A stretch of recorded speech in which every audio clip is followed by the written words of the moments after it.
ஆங்கில மருத்துவம் மூளையை தான் பிரதான உறுப்பாக பார்க்குது. மூளையில் ஏற்படுற பிழவுகளுக்கு காரணம் மூளையில் தேடிக்கிட்டு இருக்கு. மனம்தான் காரணம். அக்குபஞ்சர் மரத்தில் ஏற்படுற எல்லா டிஸ்டர்பன்ஸையும் மனத்தில் பார்க்குது. மனம்தான் எங்களுக்கு முக்கியம். மனதை நாங்கள் சரியாக வச்சுக்கிட்டோம், சரிப்படுத்திட்டோம் அப்படின்னா அவங்களோட உடல் இருக்க தொந்தரவுகள் தன்னியற்பில் சரியாகுன்றது தான் எங்கள் சிகிச்சை அவங்களுடைய மனதுக்காக இருக்கும். அதற்காக தான் பேஷண்ட் இங்கே வந்தாங்கன்னா என்ன குறைகள், அவங்க ஃபேமிலி விஷயமா இருந்தாலும் அவங்களுடைய எல்லா கண்ணீராக இருந்தாலும் எவ்வளோ பிரச்சனைகளும் எங்ககிட்ட சொல்லிட்டு போவாங்க. அவங்களுக்கு ஒரு திருப்தி, யார்கிட்டயோ ஷேர் பண்ணிட்டோம். சில பேர்கிட்ட சொல்ல முடியாததை அட்லீஸ்ட் நம்ம சிகிச்சைக்கு போகிற இடத்துலையாவது ஒரு உயிர்கிட்ட சொல்லிட்டு போகிறோம். அப்போ அந்த மனம் அமைதியாகிடுது. ஒருத்தர்கிட்ட சொல்லிட்ட உடனே அங்கே அவங்கள பேச விட்டுட்டு நாங்கள் அவங்க அப்படிங்களாங்க சரியாயிடும் அப்படின்னு அவங்களுக்கான ஆறுதல், அவங்களுக்கு தக்கன மாதிரி ஒரு சில வார்த்தைகள் நாங்கள் சொல்லும் பொழுது அவங்களுக்கு ஒரு சந்தோஷம் கிடைக்குது, ஒரு நிம்மதி கிடைக்குது. அப்போ முதல் சிகிச்சை அங்கேயே முடிஞ்சிடுது. அந்த சிகிச்சை அங்கேயே முடிஞ்சிடுது. அடுத்தது தான் உடலுக்கு சிகிச்சை. அப்போ நாங்கள் முதல்ல நாங்கள் பார்க்குறது மர மூலகத்தோடைய பிரதான உறுப்பான மனம்.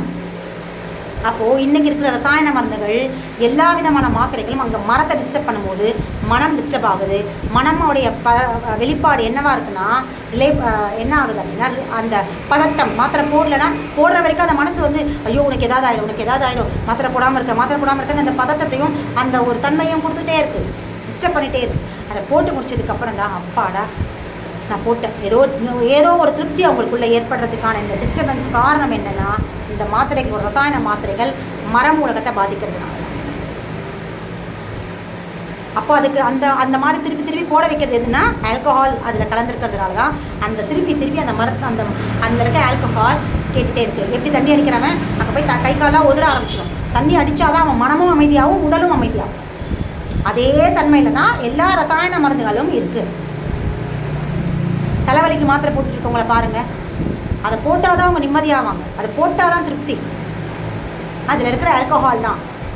அதை போட்டுட்டு தூங்குனாங்கன்னா அவங்க நிம்மதியாக ஏதோ பெரிய ஆரோக்கியமாக இருந்த மாதிரி தண்ணி அடிச்சுட்டு எந்திரிக்கிறவனோட நிலை என்னவோ அதே தான் இன்றைக்கி ஒவ்வொரு பெயின் கில்லர்ஸும் இன்றைக்கி நம்ம செஞ்சிட்ருக்கோம். இதே தான் இன்றைக்கு இருக்கிற ஃபாஸ்ட் ஃபுட் அப்படிங்கிற உணவுகளில் நேரடியான ரசாயனங்கள் இல்லாமல் மறைமுகமான ஆல்கஹால் கலக்கிறாங்க. அதுபோல் இன்றைக்கி பாட்டில் ஜூஸில் இதான் கலக்கிறாங்க. இப்படியான ரசாயனங்கள். சரி, நீங்கள் சொல்கிறீங்க மேடம், நீங்கள் வந்து எல்லா பாட்டில் ஜூஸ்லேயும் ரசாயனங்கள் இருக்குதுங்க. இன்றைக்கி எதில் தான் ரசாயனம் இல்லை? எல்லா உணவுகளையுமே ரசாயனம் தானே மேடம் இருக்குது. ரசாயனம் இல்லாத உணவு எங்கே இருக்குது? அப்போது அதெல்லாம் கூட நமக்கு பாதிப்பு ஏற்படுத்தலையா அப்படின்னா இருக்குது. ஆனால் அதுக்கு தான் நாங்கள் சொல்கிறோம் இல்லையா தீர்வு. பசிச்சு சாப்பிடுங்க. எல்லா காலத்துலேயுமே நீங்கள் பசிச்சு சாப்பிட்டீங்கன்னா எந்த நோயும் வராது. இதனால தான் இப்போது அன்றைக்கு ஏன் வள்ளுவர் வந்து பசிச்சு சாப்பிடணுன்ற அடிப்படையாக அவர் வந்து அந்த திருக்குறளில் சொல்கிறார். அன்றைக்கெல்லாம் வந்து எல்லா உணவுகளும் ரசாயனம் இல்லாமல் தானே இருந்தது. எவ்வளோ வேணாலும் சாப்பிடலாம் இல்லையா? எவ்வளோ ஆரோக்கியமான உணவுகள் கிடைச்சிது. இன்றைக்கு இருக்கிற மோசமான எந்த உணவுகளுமே அன்றைக்கி கிடையாது இல்லையா? அதுவும் இல்லாமல் மிக மிக எளிமையான உணவுகள் தானே சாப்பிட்டாங்க. சீக்கிரமாக டைஜஸ்ட் ஆகக்கூடிய உணவுகள் தான் சாப்பிட்டாங்க. காய்கறிகள் தான் அதிகமாக பயன்படுத்தினாங்க. மாமிசங்கள்லாம் வந்து ரொம்ப ரேராக தான் கிடைக்கும். அதிகமாக வந்து அவங்களுக்கு அந்த நேரம்லாம் இருக்காது, பயன்படுத்த முடியாது.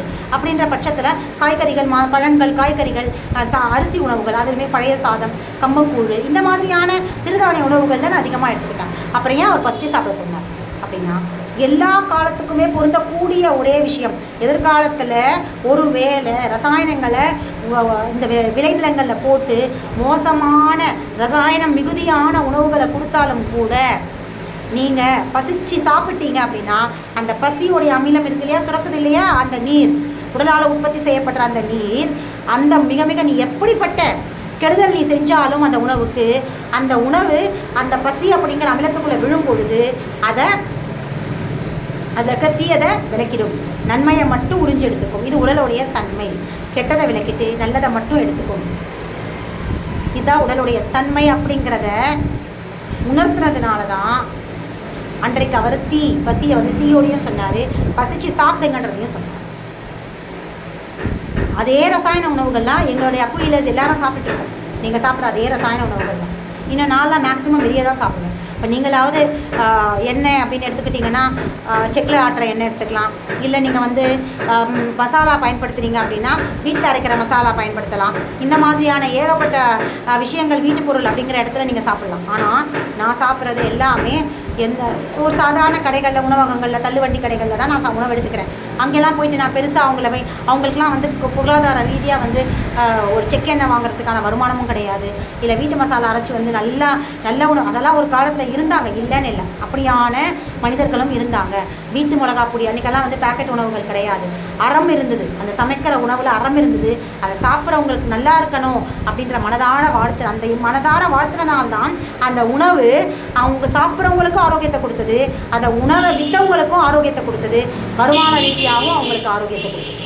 ஆனால் இன்றைக்கு உணவுகளில் நம்ம மனசு பணம் அப்படிங்கிறது ஒன்றை மட்டும் குறிக்கோளாக விற்கிறதுனால தான் இன்றைக்கு நம்ம கொடுக்குற உணவுகளில் ரசாயனங்கள் மிகுதியாக இருக்கிற எண்ணெய்கள், ரசாயனங்கள் மிகுதியாக இருக்கிற பேக்கெட் ஐட்டம். ஏன்னா நம்ம இல்லையே, எவனோ தானே சாப்பிட்டுட்டு போகிறான், நம்மளா சாப்பிட்றோம். நம்ம வீட்டில் மசாலா பொடி அரைப்போம், சாப்பிட்றவனுக்கு எதையாவது கொடுத்துட்டு போவோம். பணம் தானே முக்கியம். அப்படி இடத்துல இன்றைக்கி எல்லாருமே இருக்கிறதுனால தான் இன்றைக்கு உணவு கூட தொழிலாக மாற்றப்பட்டது. ஒருத்தரோட பசி, அவங்க பசி துடிச்சு சாப்பிட்றதுக்காக வரவங்களுக்கு நீ கொடுக்குற உணவு அறமாக இருக்கா யாராவது யோசிச்சாங்களா? கிடையாது. அவன் சாப்பிட்டு செத்தா கூட எனக்கு கவலை கிடையாது. அவன் எப்படியோ போகிறான், எனக்கு அவன் சாப்பிட்டதுக்கப்புறம் 10 ரூபாயோ 20 ரூபாயோ வருதா, 100 ரூபா வருதா, அவ்வளோதான் எனக்கானது, அது போதும் எனக்கு. அப்போது இன்றைக்கு இந்த மாதிரியான தன்மை, அந்த செய்யும் தொழிலே தெய்வம் அப்படிங்கிற இடத்துலேருந்து உடஞ்சி இன்றைக்கி வந்ததுனால தான் இன்றைக்கு எல்லாருக்குமே அந்த காசு முறையாக அவங்களுக்கு வாழ்க்கைக்கு போகலை, ஹாஸ்பிட்டல் எத்துமே கொட்டுறாங்க. நீ யாரை ஹாஸ்பிட்டலுக்கு அனுப்புறியோ நீயும் ஹாஸ்பிட்டலுக்கு தான் போவ. நீ எப்படி விளைகிற, அந்த நீ சமைக்கும் பொழுது உன்னுடைய மனம் எப்படி இருக்குது, அவன் நல்லா இருக்கணுன்ற எண்ணம் இல்லையே. 3வது மனுஷன் சாப்பிட்ற உணவு எப்படியோ செஞ்சுட்டு போட்டோன்ற எண்ணத்தோடு நீ சமைக்கிற உணவு அவனுக்கு அதை தான் விளைவை கொடுக்கும். அவன்கிட்டேருந்து வர வருமானம் உனக்கும் என்னவா போகும், எந்த விதமான நேர்வழிக்கு போகாது, செலவாக தான் போகும். என்ன செலவாக போகும்? ஹாஸ்பிட்டலுக்கு தான் கொடுப்பேன். அந்த சாப்பிட்டவன் எதுக்கு செலவு பண்ணுறானோ அதை தான் நீ எதுவாக ஆக நினைக்கிறாயோ அதுவாகவே ஆவாய். நீ சமைக்கும் போது என்னவா ஆக நினச்சி சமைச்ச? 3வது மனுஷன் எப்படியோ சாப்பிட்டு போட்டோம் நீ நினச்சியா? அப்போ அவன் சாப்பிட்றவன் என்ன நினச்சி சாப்பிடுவான்?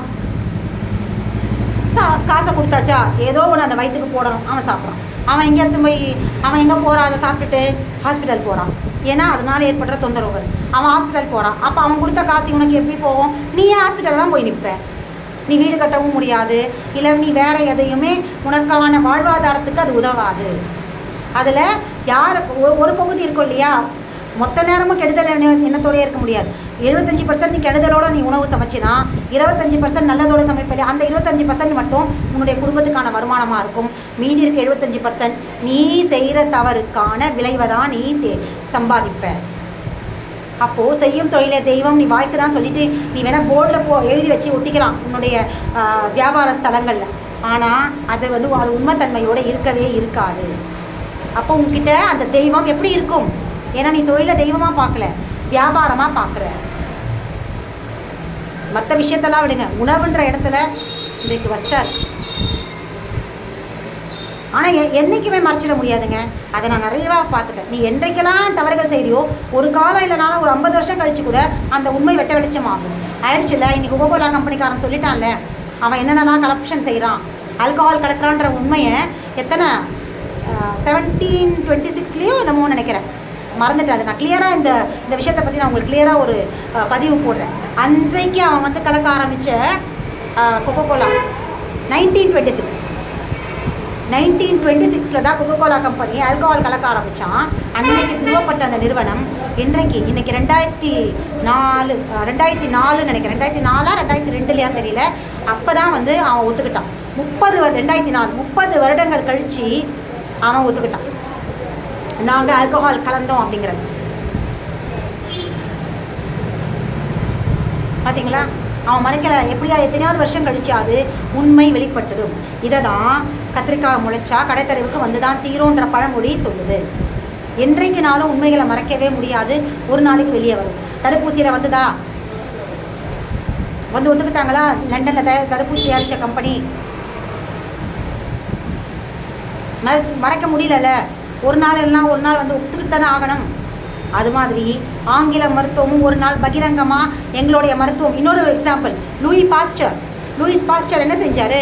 அவர் தான் கிருமிகளை கண்டுபிடிச்சி கிருமிகள் தான் நோய்களுக்கான காரணம் அப்படிங்கிறத சொன்னாரா? சொன்னவர், பிரச்சாரம் பண்ணார், அடித்து பேசினார், எல்லா பத்திரிகைக்காரங்களையும் கூப்பிட்டு வச்சு சொன்னவர், அதே அவருடைய இறப்பு நேரத்தில் அவர் கொடுத்த பதிவு மிக மிக முக்கியமானது. கிருமிகள் தான் நோய்களுக்கான காரணம் அப்படிங்கிறத நான் சொல்லிட்டேன். ஆனால் இது எந்த அளவுக்கு உண்மைன்றதை என்னுடைய வருங்காலத்தில் வர விஞ்ஞானிகள் ஆய்வு செய்வாங்க, ஆய்வு செய்து உண்மையை சொல்லுவாங்க அப்படிங்கிறதையும் அவர் ஒத்துக்கிட்டார். அப்போ என்னுடைய ஆய்வு பொய், இதை மறு ஆய்வுக்கும் வரும், மறு ஆய்வுக்கு உட்படும், அன்றைக்கு உண்மை வெளிச்சப்படும்ன்றதையும் அவர் இறக்கும் தருவாயில் சொல்லிட்டு இறந்தார். அதே மாதிரி தான் எட்வர்ட் ஜென்னர் அம்மை தடுப்பூசி தன்னுடைய கண்டுபிடிச்சு அவருடைய மகனுக்கு போட்டு மகன் அந்த மருந்தால் இறந்தான். மறுபடியும் அவர் கொடுத்து மறுபடியும் 2வது மகனும் இறந்தான். அதையும் அவர் பதிவு செஞ்சு, அப்போ அம்மை தடுப்பூசினால் இந்த மாதிரி ஊசி போடுறவங்க இறப்பாங்கிறதே அவர் பதிவு செஞ்சுட்டு போனார். இல்லைன்னா நமக்கு தெரிஞ்சிருக்குமா இன்னைக்கு எட்வர்ட் ஜென்னருடைய மகன் இந்த தடுப்பூசி போட்டு இறந்தது, 2 மகன்களும் இறந்தது. அப்போது எந்த உண்மைகளும் இங்கே மறைக்கப்படாது, எல்லாமே ஒரு நாள் வெளிப்படும். அப்போது இன்றைக்கு நீ உணவுகளில் செய்கிற ஒவ்வொரு தவறுகளும் ஏதாவது ஒரு நாள் நிச்சயமாக வெளிப்படும். அப்போது நம்ம எப்படி சாப்பிடணும்? பசிச்சு சாப்பிடு, அவன் எந்த வேணால் கலந்துட்டு போட்டோம். அது உன்னுடைய பசி, உன்னுடைய உறுதி, பசிங்கிற உறுதி, நீ எந்த அளவுக்கு உறுதியாக இருக்கிறவோ அந்த அளவுக்கு அதனுடைய பசியுடைய ஹைட்ரோக்ளோரிக் அமிலம் சுரக்கும். அந்த அமிலம் எந்த அளவுக்கு ஆரோக்கியமாக இருக்கும்னா, அவன் விஷத்தையே கலந்தாலும் அந்த உணவில் அந்த விஷத்தை முறிக்கக்கூடிய விஷ முறிவாக உன்னுடைய ஹைட்ரோக்ளோரிக் ஆசிட் உற்பத்தி ஆகும். அந்த செமிக்கக்கூடிய ஒவ்வொரு என்சைமும் விஷ முறிவு கலந்த மருந்தாக உடலால் உற்பத்தி செய்யப்படும். அதுதான் எனக்கு நடந்துக்கிட்டு இருக்கு. நான் எப்படிப்பட்ட ரசாயனங்கள் மிகுதியாக கலக்கிற உணவுகளை சாப்பிட்டாலும் எனக்கு எந்த தொந்தரவுகளும் ஏற்படவில்லை. கடந்த 1 வருட காலமாக நான் சாப்பிட்ற உணவுகள் 75% சாதாரண, பெரிய ஹோட்டல்லாம் கூட இல்லை. நீங்கள் சொல்லலாம் ஹோட்டலில் சாப்பிட்லாம், அங்கே கொஞ்சம் சுத்த ஹைஜீனிக்காக செய்வாங்க. நான் சாப்பிட்றது மிக மிக சாதாரண தள்ளுவண்டி கடைகள். அவங்கக்கிட்ட போய் இந்த மாதிரியான அடிப்படை இதெல்லாம் எதிர்பார்க்கவே முடியாது. நீங்கள் சொல்கிற ஹைஜீன்லாம் பசிக்கு சாப்பிட்றேன், எனக்கு பசிக்கும் பொழுது நான் போய் சாப்பிட்றேன், அவ்வளோதான். அந்த உணவு என்னுடைய உடலில் நான் பசிக்கு சாப்பிட்றதுனால என்னுடைய உடல் அங்கே என்ன மாதிரியான ரசாயனங்கள் கலந்துருக்கிற உணவாக இருந்தாலும் அதை முறியடிக்கக்கூடிய மருந்தை என்னுடைய உடல் உற்பத்தி செய்யுது. அப்போது நான் சாப்பிட்றது பசிக்காக. இப்போ பசி ஏத்தின்னு சொன்னார், புரியுதுங்களா? அப்போ எல்லா காலத்துக்குமே பொருந்துதா திருக்குறளுடைய ஒவ்வொரு வாசகமும் எல்லா காலத்துக்கும் பொருந்துதா? பத்திங்கிறது எந்த அளவுக்கு ஆற்றல் மிக்கதுன்னு புரியுதா?